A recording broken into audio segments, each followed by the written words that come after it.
All right, you guys, we're giving you everything you need to know about wide receivers, about the routes, which receiver means X, Y, Z, all the things that you didn't know about. We're breaking those down. So make sure y'all stay tuned for this one. Well, hello, who's next? Can't nobody stop us cause we bumped and grind. Well, hello, who's next? Are you capping, talking sauce, do your words match your video? Well, hello, who's next? Can't nobody stop us cause we bumped and grind. Welcome. Shout out YouTube. Shout out Patreon. We in here. Buffed and Prime. CT the Fan. Sure. Cal, grab your pen and pad. It's serious. Football 101. Let's talk these wide receivers. Man, we're talking wide receivers today, breaking down the difference between receivers, their alignment, and going through the entire route tree. So you know the routes that you were seeing. And when we're talking about them, you're able to comprehend what those are. So y'all new here. If y'all old here, make sure y'all like, share, comment, subscribe right now. Not now, but right now to the channel. Follow us on Patreon. That's where you get early access to content like this, exclusive access, private live chats, private live watch parties. We're actually doing this for a private live for Patreon. So we got people live in here that can ask questions and we'll be able to take their answers. So if you guys want that type of access, make sure that you sign up there. And yeah, we're going to get to these wide receiver 101s. This is funny. This video is for me probably because when we was talking about who I got starting receivers, you're like, you can't have Jimmy Horn and LeJohntay Wester. I'm like, well, why not? Why can't they just start? 10 personnel, you can, but outside of that, man. So CT, if you can go ahead and read this for us. Check it out. Definition out. Football 101, wide receivers. Here we go. A wide receiver is an offensive player who catches passes from the quarterback. Their main job is to receive passes from the quarterback. They also line up wide away from the offensive lineman, usually near the sideline. Though this split isn't used for every play. And what that means by split is how far they are from each other in the offensive lineman. So that's what you hear when you probably won't hear it, but in football, like when you're actually on the field, you hear it of people getting certain splits, means certain positions between either the most outside receiver and the offensive lineman or the sideline and the offensive lineman. With how one of the receivers is called, or mainly back in the day, it was called a split end. And that's because that's what his split all the way outside on the end. Split end. They call wide receiver. I'm learning something new every day. All right. Can you read it, or is this too small? If it's too small, I can knock it out. I can read it, bro. All right, perfect. All right, X receiver, traditional number one receivers. These guys tend to be big and strong. Since they are on the line of scrimmage, they have no cushion against aggressive press coverage. Example, Terrell Owens, Megatron, Randy Moss, Justin Jefferson. Yes, yeah. So the X receivers, that's usually numero uno. That's your alpha dog. That's your go-to. And that's, your guy. Like, hey, that's who we're giving it to. Since they're typically on the line of scrimmage, if a cornerback is in press coverage, meaning right up there with them, bump and run is another term for it. That means they have to be either strong enough or good and quick enough to be able to beat that coverage and get deep. And then, T.O., Calvin, just those alpha dogs. Big dogs, yeah. Slot receiver. Lined up off the ball with a wide receiver outside of them. In the slot, short area quickness is more important than deep speed. Unlike outside receivers, slot receivers don't have the sideline at one side. They can break either way and usually have shorter routes cutting either left to right. Typically shorter, quicker wide receivers. Example, Deebo Samuel, Wes Welker. And this is what I talk about when I was playing nickel or in Saban's defense, the star. When you're in that slot, they got unlimited field to go to. They can go anywhere. There's no route that is off limits there. Whereas when you're outside receiver, there's certain routes that you're just limited to because you have the sideline there. So in the slot, that's where you have the quicker guys that can create quick separation. And that's who you think of, the Deebo Samuels, the Wes Welkers, the LeJohntay Westers, guys like that. Yeah. And then the Z receiver. Like the X receiver, the alignment on the outside means there is the opportunity for speedy receivers to run deep routes. Since these guys are behind the line of scrimmage, they have more of a natural cushion from corners and more difficult to jam. Deshaun Jackson, Chris Carter, Tyreek Hill, maybe? Tyreek usually plays X, I believe. Honestly, I'm not that big into the X and Z thing. When I'm out there playing, hey, because I would know before the game who their slot guy is. That's who I'm guarding. Wherever he go, I go. But Deshaun Jackson, guy that could just take the top off of a defense. And even though he was the number one receiver, he was still, more of in a Z situation, primarily because of his height. He's a shorter guy, but he could play slot. I mean, honestly, he could play anywhere in regards to that. And what the definition is saying in regards to natural cushion is sometimes what I hated when I was in the slot is so the X receiver, we're expecting him to be on the line of scrimmage on one side. So on the other side, a lot of times it's the tight end, which would mean the Z receiver would have to be off the ball, slot off the ball. They could be off the ball 1 yard, 2 yards, whatever.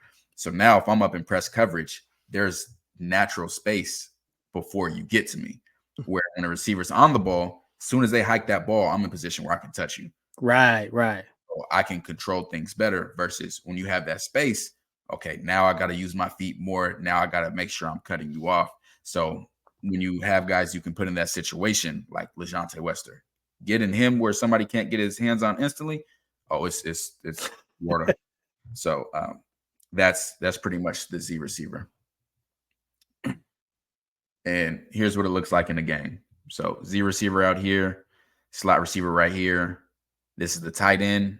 Some defenses or offenses you call the Y. There's 2 tight ends. We call one a U or a YY, and then the X right here. So the X is usually in situations like this, the solo receiver or on the tight end side, and the Z is usually with the other receiver. So quick quiz. What personnel are we in right here, CT?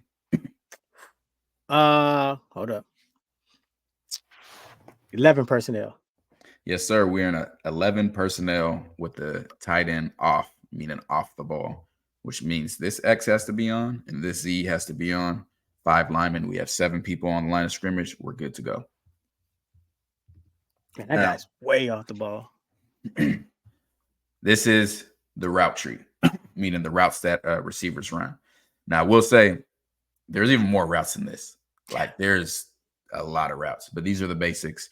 And offenses, a lot of offenses uses numbers that correlate with them. Any odd number is an outside breaking route because this is the sideline right here, and we're on the far left hash. Any even number is an inside breaking route.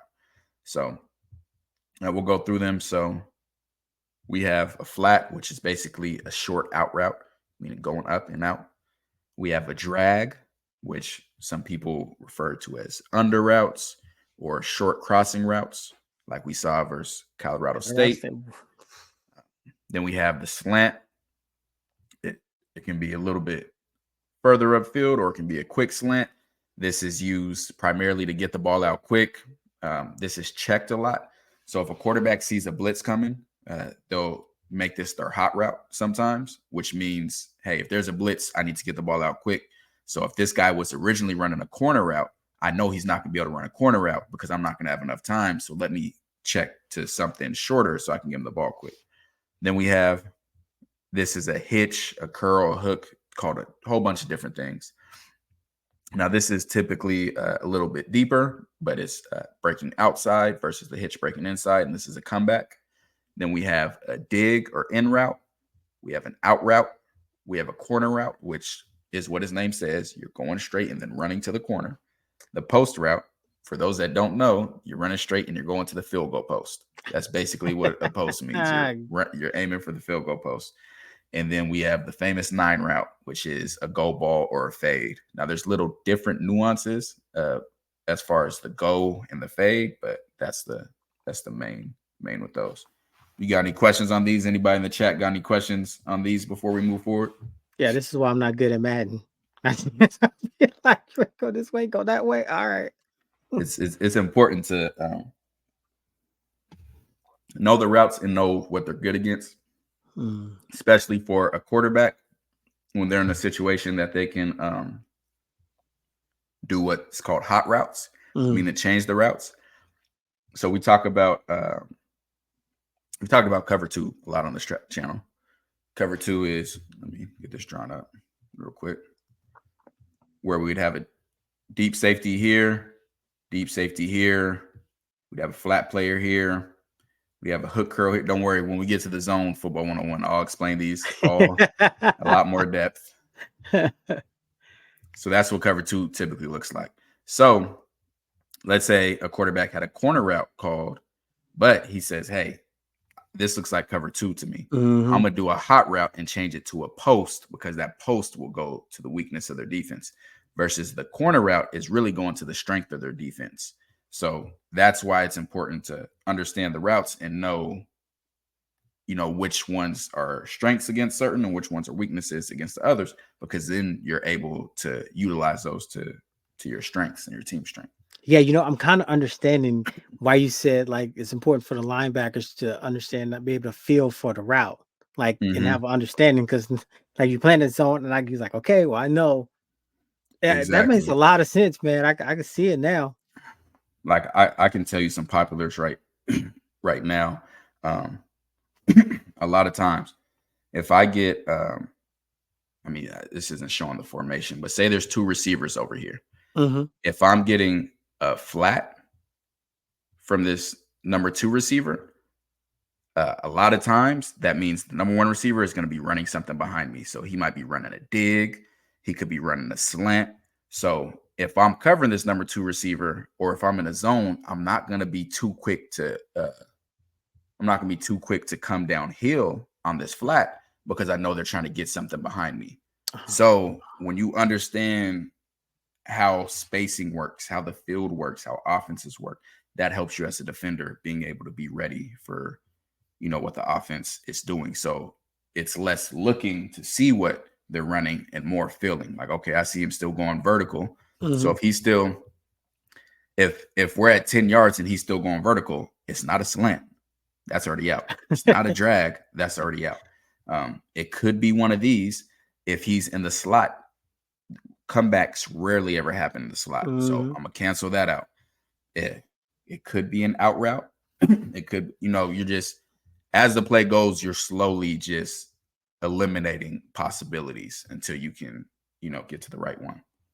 So, getting this perspective of it and seeing it, it's like you feel bad when you're like, oh man, this player got burnt or that player got burnt, because like it's really on all 11. Because one person not doing their job can make the whole and that's crazy. Unless it's just straight man coverage, there's a lot more that goes into it. So now we're gonna show. Sorry for this first play being so blurry, but now we're gonna show these routes in action, so you can actually see what these routes look like on the field. I'll keep this down here. So we're going to start off with the flat. So just quick out right there. The reason people run this route is to get your playmakers the ball in space so they can make moves and get upfield. It's basically an extended handoff, meaning an extended run play. Instead of handing the ball off to your running back right there, Colorado struggled in the run game last year, so they would throw quick routes like that flat out to the receivers so they could get those yards you'd expect a running back to get, because it's a high percentage throw. They're right there. They should catch it and they can get upfield. Now here we have a drag. Oh, we know these drags. Except this was on our end this time. Here's a hitch. We know these hitches. Marion, the king of them. Yeah. Here's a dig route. You're going to come vertical, break inside, digger and in route. Here's a slant. You're going to want to beat your defender inside. So get vertical, beat him inside. Beat him inside. That's a good slant route. Now we have an out route. And he runs this at about 10 yards.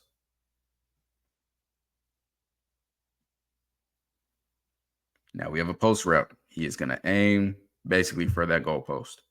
Beats him inside. Runs across the field, gets a touchdown. Here's an over route. This is an over route. People can call this a deep crossing route. Crosser route. There's different names for it. Colorado ran this a lot against Nebraska because Nebraska was sitting in those zones. They had these guys all playing in zones. So this allowed, if you're only going to rush 3, my guys to get across and find a empty spot in that zone. So this is a really popular concept.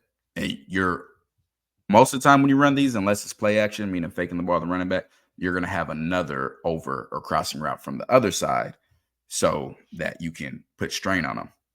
So if you're a defender and you see you're on this side, you're right where this arrow is, and you got an over route, be expecting something else coming back to you, especially if you're on the single receiver side.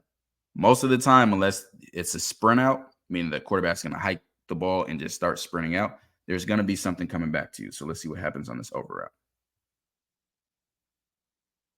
So we got him going that way, and then Travis coming right here. And as you see, he finds that empty spot, drop right in the zone.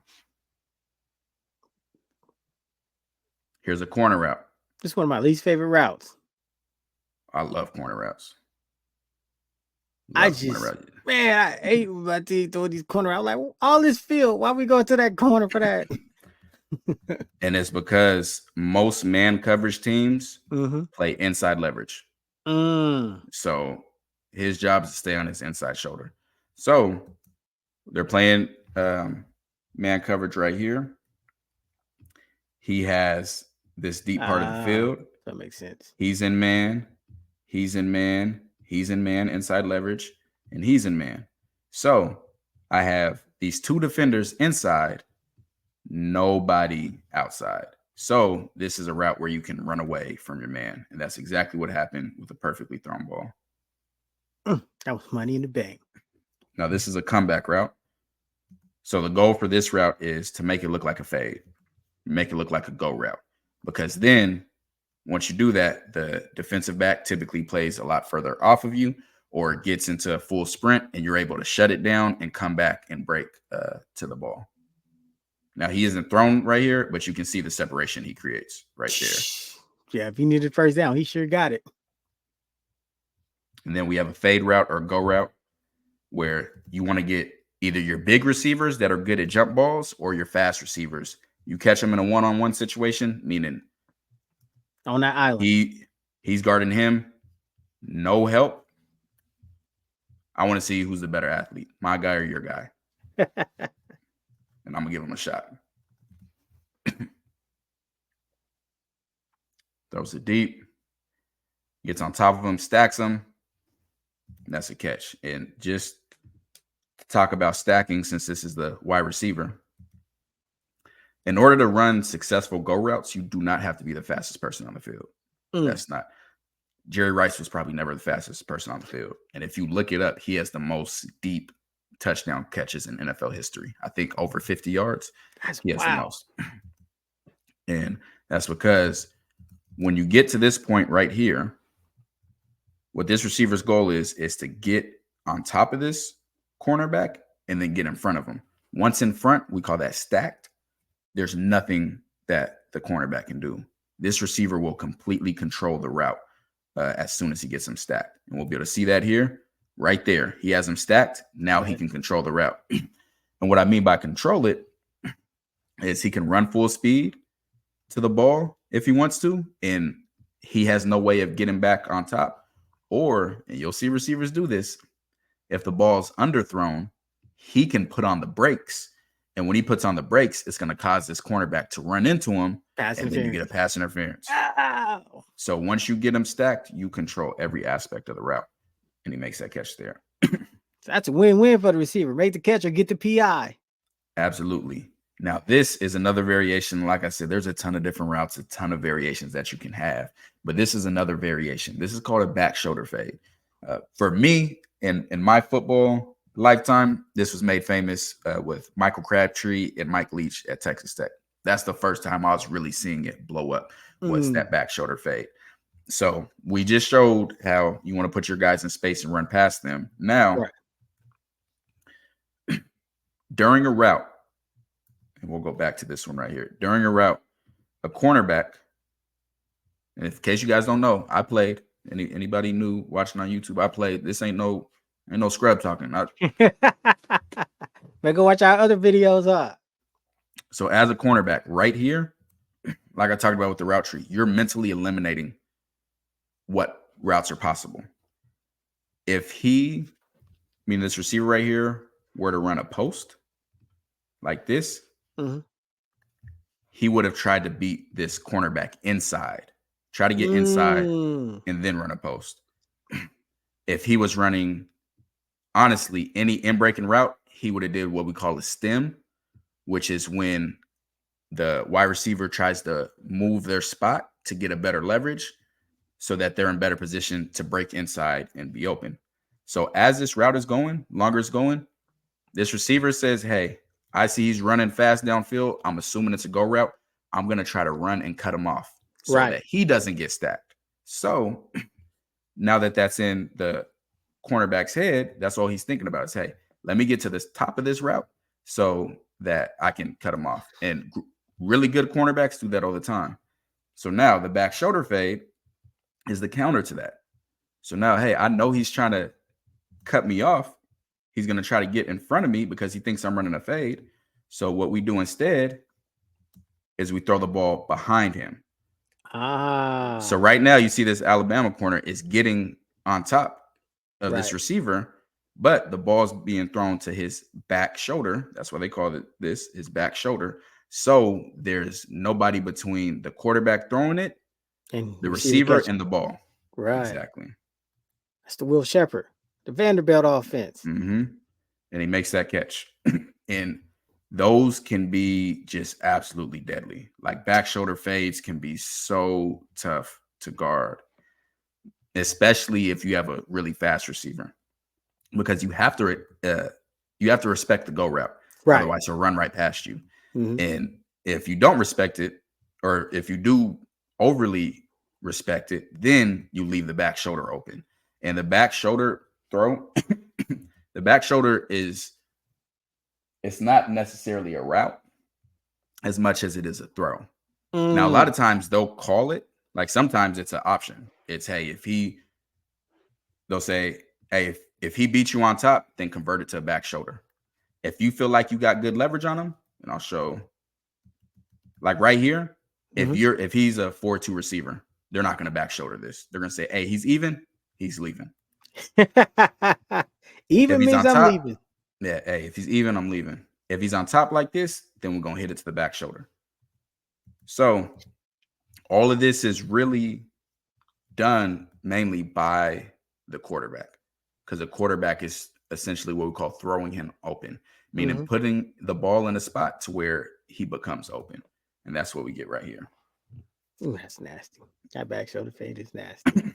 It's a tough one to guard, man. It's a tough one to guard, and can be deadly and annoying. So those are the basics of wide receivers football 101. That's going to completely up your knowledge, so you understand what's going on at wide receiver, the differences in the wide receivers, the types of routes.